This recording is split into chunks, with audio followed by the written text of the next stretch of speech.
الحمدللہ رب العالمین والصلاة والسلام علی سید الانبیاء والمرسلین وعلی آلہ واصحابہ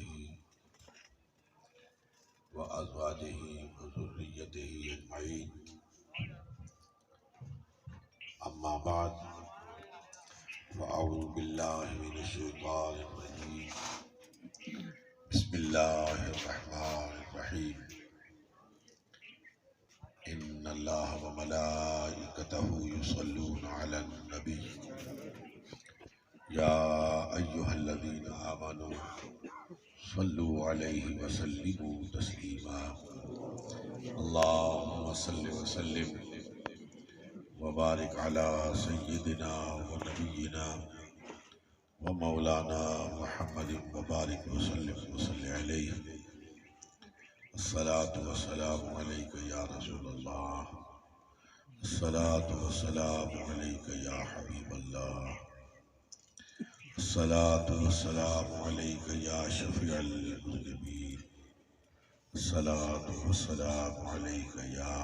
رحمة للعالمین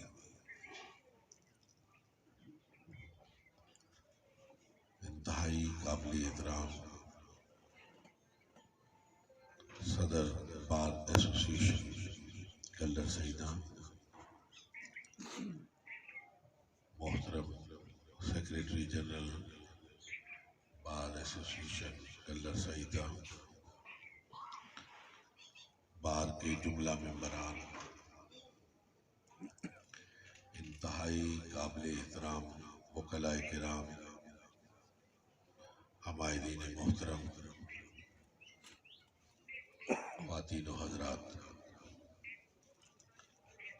میں شکر گزار ہوں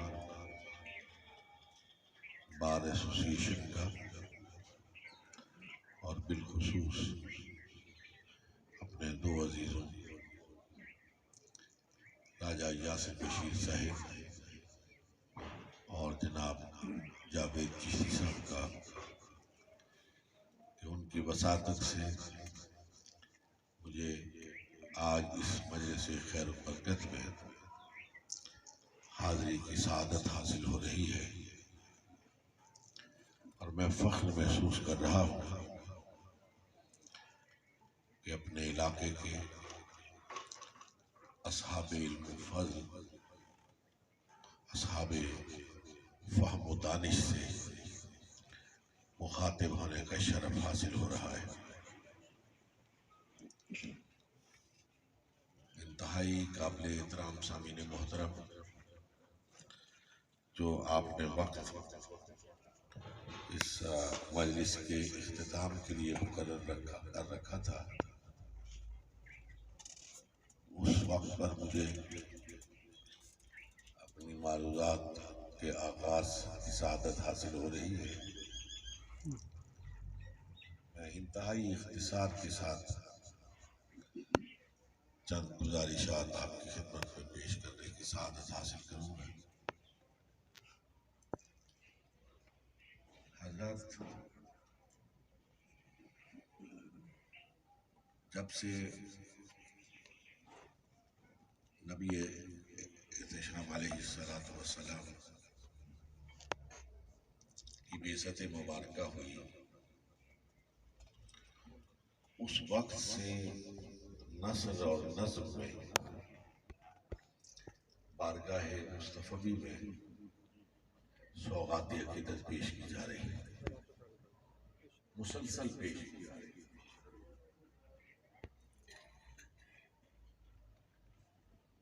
کبھی کوئی نئے نقطے سامنے آ جاتے ہیں اور کبھی کبھی سننے والے کو تکرار محسوس ہوتا ہے،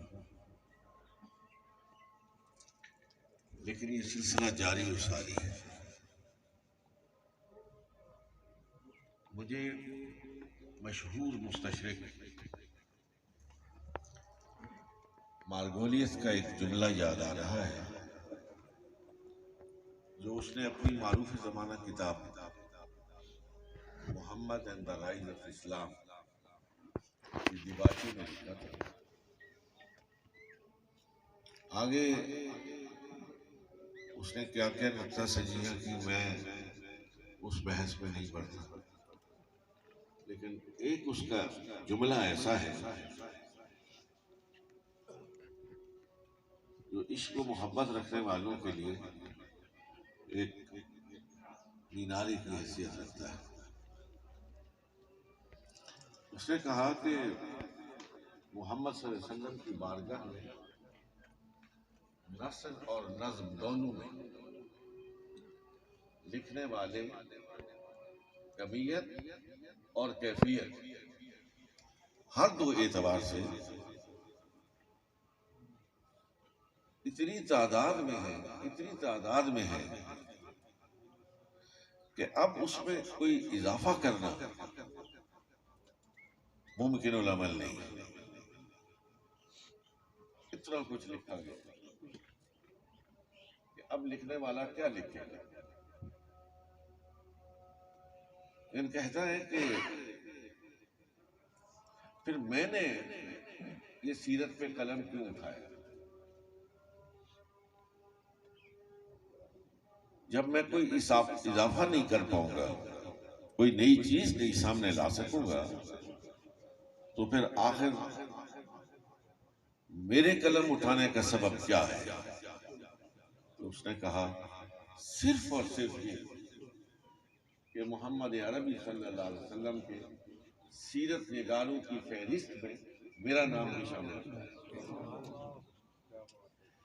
اس لیے حضرات، مجھ جیسا بے بذات انسان، کم علم انسان، بہت ہی محدود مطالعے رکھنے والا انسان، جب بھی بارگاہ مصطفی میں کہیں کچھ کہنے کا موقع ملتا ہے تو یقین کیجئے اسی نیت کے ساتھ، ورنہ آپ جیسے صاحبان علم کی معلومات میں کیا اضافہ کر پاؤں گا؟ صرف اور صرف اس نیت کے ساتھ کہ دوستوں میں بیٹھ کر میں اپنے آقا علیہ الصلوۃ والسلام کی بارگاہ اقدس میں اپنی سوغات محبت پیش کروں، شاید کہ کوئی جملہ قبول ہو جائے اور میرے لیے توشہ آخرت بن جائے۔ یہ میرے عزیز جاوید چشتی، یہ بھی ایک دفعہ میرے ساتھ عمرے کی ادائیگی کے لیے گئے تھے۔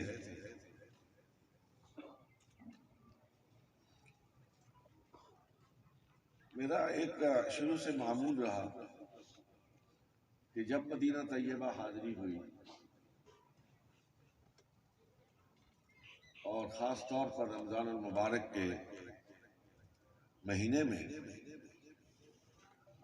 تو میں نے تراویح کے لیے اپنے لیے قدمین کی طرف کھڑا ہونا مناسب سمجھا،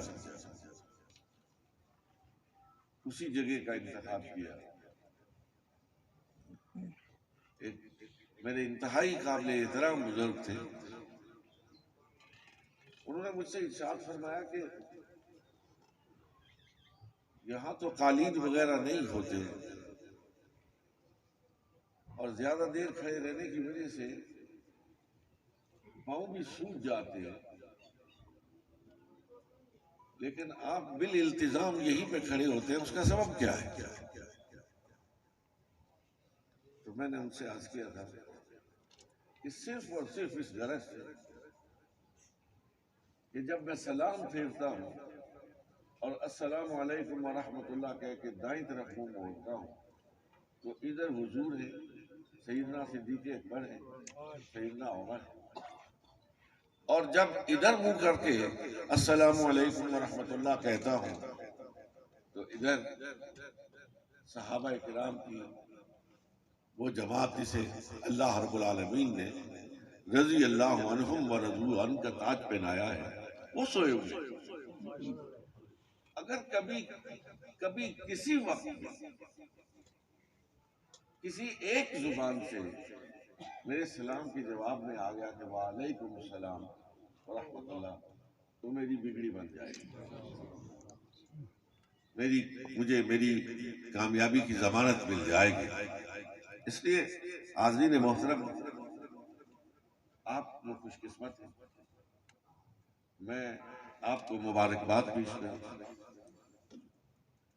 کہ اس گہما گہمی کے دور میں اور مشغولیت کے زمانے میں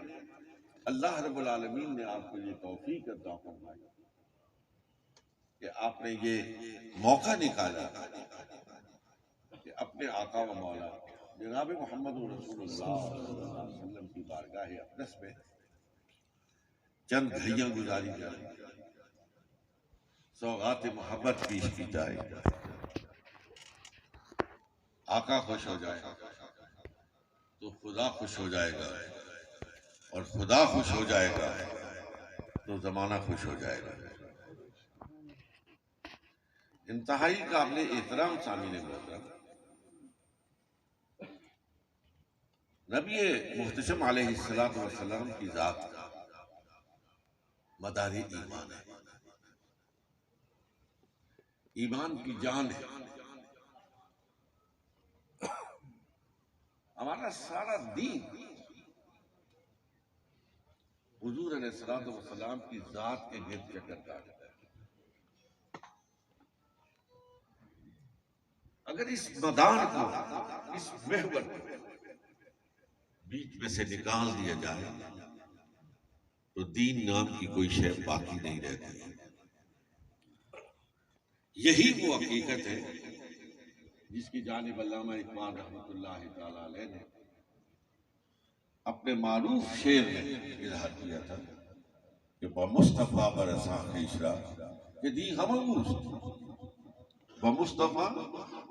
برساں خیشرا کہ دی ہموست، گر بگو نرسی دی تمام لہاویز. انتہائی قابل احترام اصحاب علم و دانش، آپ نے یقیناً غور فرمایا ہوگا کہ کتابوں کے نزول سے پہلے جس پر کتاب نازل ہوئی اسے بھیجا گیا، تھیوری بعد میں آئی، اس کو پریکٹس کرنے والا اللہ رب العالمین نے پہلے بھیجا ہے. بلکہ اگر تھوڑا سا پیچھے جا کے آتے ہیں تو نوع انسانی کا سلسلہ بعد میں شروع ہوا ہے. جس نے اس نوع انسانی کو صراط مستقیم دکھانا تھا جناب آدم علیہ السلام، وہ پہلے آئے، پیغمبر پہلے آیا ہے، اس کے بعد نوع انسانی کا سلسلہ شروع ہوا ہے. قرآن مجید فرقان الحمید ہمارا سورس، ہمارا مصدر علم، ماخذ علم. لیکن معزز وکلاء کرام، بڑی شد و مت کے ساتھ اس غلط فہمی کو فہم کے خانے میں ڈالا جا رہا ہے کہ قرآن آ گیا، قرآن ہمارے ہاتھوں میں محفوظ ہے، قرآن ہمارے ہاتھوں میں موجود ہے. اب اس کے بعد کسی اور رہنمائی کی ضرورت کیا باقی رہ جاتی ہے؟ کاش وہ فلسفہ پیش کرنے والے اس بات پر غور فرماتے کہ اگر نبی کی زبان نہ ہو تو آپ کے پاس قرآن کے قرآن ہونے کا ثبوت کیا ہے؟ آپ کے پاس قرآن کی شان کو بیان کرنے کے لیے صرف اور صرف نبی کی زبان ہے. یہ اہل علم کا ماننا ہے. دیکھیے، ایک قرآن ہے، ایک حدیث ہے. حدیث قولی ہے، فعلی ہے، حدیث تقریر ہے۔ حدیث تقریر کا مفہوم یہ نہیں کہ جو میں تقریر کر رہا ہوں، اصطلاح حدیث میں حدیث تقریر اسے کہا جاتا ہے کہ حضور کے سامنے کوئی کام کیا جائے اور آپ اس پر خاموش رہیں، اسے حدیث تقریر کہا جاتا ہے۔ قرآن ہو، حدیث ہو، حدیث قدسی ہو، یہ سب کی سب عربی زبان میں، اور یہ سب کی سب نطق محمد مصطفیٰ ہے۔ مجھے اہل علم کے اس مجمع میں کسی تشریح اور توضیح کی ضرورت نہیں، صرف اشارہ مقصود ہے کہ وہ کون سی ذات ہے جس نے یہ خط لطیف کھینچا ہے کہ اب جو میں پڑھ رہا ہوں یہ قرآن ہے، اب کے جو پڑھ رہا ہوں یہ میری حدیث ہے، اور اب کے جو کہہ رہا ہوں یہ حدیث قدسی ہے۔ زبان ایک ہے، پڑھنے والا ایک ہے، وہ کون سی ذات ہے جس نے ان کو ممیز کیا ہے؟ یہ صرف اور صرف زبان پیغمبر علیہ السلام ہے کہ جس نے کہا کہ اب میں جو تمہارے سامنے لا رہا ہوں یہ قرآن ہے، اب جو کہہ رہا ہوں وہ حدیث ہے، اور اب جو کہہ رہا ہوں یہ حدیث قدسی ہے۔ اس لیے قرآن اس وقت تک سمجھ میں ہی نہیں آ سکتا، اس کے معنی اور مفہوم کا ادراک ہی نہیں ہو سکتا جب تک کہ آپ در مصطفیٰ پہ حاضری نہ دیں۔ اور محمد عربی صلی اللہ علیہ وسلم کی شان ہی رب تعالیٰ نے یہ بیان فرمائی ہے، جو مقاصد بعثت بیان فرمائے ہیں ان میں ایک بڑا مقصد بعثت یہ بیان فرمایا کہ لِتُبَيِّنَ لِلنَّاسِ مَا نُزِّلَ إِلَيْهِمْ۔ اے محمد صلی اللہ علیہ وسلم، ہم نے آپ کو مبعوث اس لیے کیا کہ جو قرآن میں نازل ہوا ہے آپ اس کو کھول کھول کر بیان کریں۔ اسی کو سیدہ طیبہ طاہرہ عائشہ صدیقہ رضی اللہ تعالی عنہا نے بڑے دو جملوں میں سمو کر رکھ دیا تھا۔ جب آپ سے یہ پوچھا گیا کہ محمد عربی صلی اللہ علیہ وسلم کا اخلاق کیا ہے تو فرمایا تم نے قرآن نہیں پڑھا، وَكَانَ خُلُقُهُ الْقُرْآنِ، جو تمہیں قرآن کے صفحات پر لکھا ہوا نظر آتا ہے وہی کچھ محمد عربی کی صورت میں تمہیں مکے اور مدینے کی گلیوں میں چلتا پھرتا ہوا نظر آتا ہے۔ قرآن اور صاحب قرآن یہ لازم و ملزوم ہے۔ قرآن کو صاحب قرآن سے جدا نہیں کیا جا سکتا، اور صاحب قرآن کو قرآن سے جدا نہیں کیا جا سکتا۔ ایک مغالطہ پیدا کرنے کی کوشش کی جا رہی ہے، اس کی طرف بھی صرف اشارہ مقصود ہے کہ قرآن تو زمانہ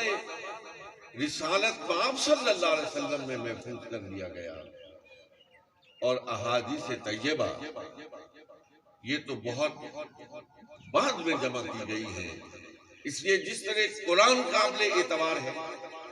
اس طرح حدیث قابل اعتبار نہیں۔ حضرات، یا تو یہ بیان لا علمی کا نتیجہ ہے اور یا کسی اور معاندانہ کوشش پر مبنی ہے، مسلمانوں میں ایک غلط فہمی کا بیج بونا ہے، کاشت کرنا ہے، تاکہ آنے والی نسلیں اس دین کی حقانیت سے محروم ہو جائیں۔ آپ سے بہتر وکلاء کرام کون جانتا ہے کہ جن لوگوں نے قرآن کو منضبط کیا ہے انہوں نے ہی حدیث کو بھی منضبط کیا ہے۔ اگر قرآن کو جمع کرنے میں وہ قابل اعتبار ہے تو پھر حدیث کو جمع کرنے میں قابل اعتبار کیوں نہیں؟ اگر وہاں ان کی زبان پر اعتماد ہے تو یہاں ان کی زبان پر اعتماد کیوں نہیں ہے؟ اگر ان کی بیان کردہ احادیث مشکوک ہیں تو معاف کیجئے، مجھے پھر یہ کہنے دیجئے کہ انہی کا بیان کردہ قرآن بھی مشکوک ہو جائے گا، اور دین کی ساری عمارت جو قرآن اور حدیث پر مبنی ہے، سنت پر مبنی ہے، وہ دڑام سے نیچے آ جائے گا۔ رہی یہ بات کہ حضور کے زمانہ اقدس میں حدیث کو جمع نہیں کیا گیا تو یہ بھی لا علمی ہے یا یہ بھی کوئی شاطرانہ کوشش ہے؟ حضور کے زمانہ اقدس میں جمع کیے جانے والے حمام بن منبہ کا صحیفہ الحمدللہ وہ اسی بنِ صغیر کے ایک نابغہ روزگار ڈاکٹر محمد حمید اللہ نے دریافت کیا، وہ آج چھپ کر موجود ہے۔ ابان بن عثمان جو حضرت سیدنا عثمان کے پوتے ہیں، ان کا جمع کردہ صحیفہ صادقہ وہ بھی آج محفوظ ہے اور موجود ہے۔ حضور نبی محتشم علیہ السلام کے صحابہ کرام نے صرف حضور کے قول کو، حضور کے عمل کو محفوظ نہیں کیا ہے۔ اے میرے انتہائی صاحب علم و فضل حضرات، قربان جائیے ان صحابہ کرام کہ اس مقدس رشتے پر کہ انہوں نے قول اور فعلی نہیں محمد عربی صلی اللہ علیہ وسلم کی اداؤں کو بھی محفوظ کر لیا۔ حضور نے انگلی اٹھائی تو انہوں نے اسی طرح انگلی اٹھائی، حضور جس طرح بیٹھے اسی طرح وہ بیٹھے، جس طرح چلے اسی طرح وہ چلے۔ میں نے کئی مرتبہ کئی مواقع پر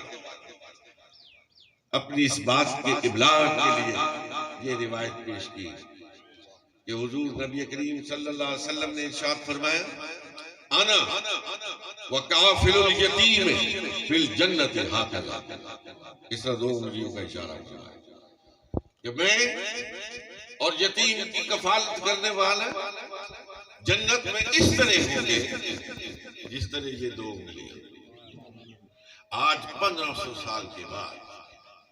کسی محدث کے درس حدیث میں جا کے بیٹھے، وہ جب یہ حدیث پڑھائے گا تو وہ صرف یہ الفاظ نہیں دہرائے کہ انا وکافل الیتیم فی الجنت ہاکذا، بلکہ وہ یہ حدیث بیان کرتے ہوئے ان الفاظ کے ساتھ ساتھ ہاتھ بھی اٹھائے گا اور دو انگلیاں ہوا میں لہرائے گا اور کہے گا انا وکافل الیتیم فی الجنت ہاکذا، اس لیے کہ وہ حضور کے قول کو بھی روایت کر رہا ہے اور حضور کی ادا کو بھی سامعین کے سامنے پیش کر رہا ہے۔ تو جس طرح قرآن کو حسب کے ساتھ احتیاط کے ساتھ جمع کیا گیا اور الحمدللہ مسلمانوں کا یہ سرمایہ افتخار ہے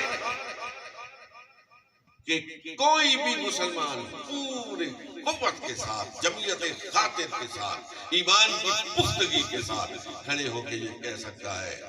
کہ یہ جو کلر سیدہ کی مسجد میں میں قرآن پڑھ رہا ہوں یہ وہی قرآن ہے جو غار حرا کی خلوتوں میں نازل ہوا۔ یہ کسی اور قوم کے پاس یہ افتخار نہیں، یہ اعجاز نہیں ہے۔ اور الحمدللہ یہ بھی میں نے کئی مرتبہ کلر سیدہ کے سننے والوں کی خدمت میں عرض کیا کہ وہ نسخہ قرآن مجید فرقان الحمید جو حضرت سیدنا عثمان غنی رضی اللہ تعالی عنہ کے بوقت شہادت زیر مطالعہ تھا، اور فَسَيَكْفِيكَهُمُ اللَّهُ کے الفاظ پر آپ کے خون کے دھبے لگے تھے، وہ آج بھی ترکی کے میوزیم میں رکھا ہوا اس بات کی شہادت دے رہا ہے کہ آج جو مسلمانوں کے پاس نسخہ قرآن ہے یہ وہی ہے جو آج سے 1500 سال پہلے محمد عربی صلی اللہ علیہ وسلم کے قلب اطہر پر نازل ہوا تھا۔ میں عرض یہ کر رہا تھا کہ حضور نبی کریم صلی اللہ علیہ وسلم مدار ایمان، قرآن مجید فرقان حمید میں رب تعالیٰ نے جہاں اپنے حکم کی تعمیل کا ارشاد فرمایا، آپ سارے صاحبان علم و فضل ہو بالکل متصل فرمایا، من یطع الرسول فقد اطاع اللہ، جس نے رسول کی اطاعت کی اس نے بے شک اللہ کی اطاعت کی۔ جا بجا اللہ رب العالمین نے یہ حکم ارشاد فرمایا کہ میری اطاعت کرو، میرے رسول کی اطاعت کرو، میری محبت میں گم گشتہ لوگ مجھے کہیں اور مت ڈھونڈو، مجھے ڈھونڈنا چاہتے اور مجھے پانا چاہتے ہو تو محبت مصطفیٰ میں اور اتباع محمد مصطفیٰ میں ڈھونڈو۔ پھر تم کیا ڈھونڈو گے؟ تم میرے مصطفیٰ کے قدموں میں آ جاؤ، پھر میری رحمت ڈھونڈتی ہوئی تمہارے پاس، پھر میری رحمت تمہاری تلاش میں۔ انتہائی قابل احترام سامعین محترم، یہ وکلاء کا اجتماع ہے، ہمیں اس بات کی خوشی ہے، اس پر فخر ہے کہ آپ کا جو آئین بنا، جو آپ کا دستور بنا، میں 73 کی اسمبلی کو سلیوٹ کرتا، مبارکباد پیش کرتا کہ انہوں نے ایک متفقہ آئین دیا اور اس آئین کی تمہید میں لکھا کہ ہمارے تمام قوانین قرآن اور سنت کے تابع ہیں۔ پہلے یہ تمہید تھی، اب یہ دستور کا جز بن چکا۔ میرے اپنے بھائی وکلاء کرام سے اس موقع پر یہ درخواست ہے کہ آپ جہاں برٹش نظائر پیش کرتے ہیں اور اب تو لوگ انڈین قوانین کے بھی نظائر پیش کرتے ہیں، کیا ہی اچھا ہو کہ آپ اپنے مقدمے کے ثبوت کے لیے پورے آہنگ کے ساتھ وہاں قرآن اور محمد عربی صلی اللہ علیہ وسلم کی سنت کو اور صحابہ کے نظائر کو پیش کریں۔ جس دن آپ نے آپ کی جماعت وکلاء کرام نے یہ تہیا کر لیا کہ اس ملک کا کوئی فیصلہ قرآن اور سنت کے خلاف نہیں ہوگا، اور اگر ہوگا تو وہ قابل قبول نہیں ہوگا، تو یقین کیجئے اس ملک کی تاریخ کا وہ دن ایک سنہری دن ہوگا۔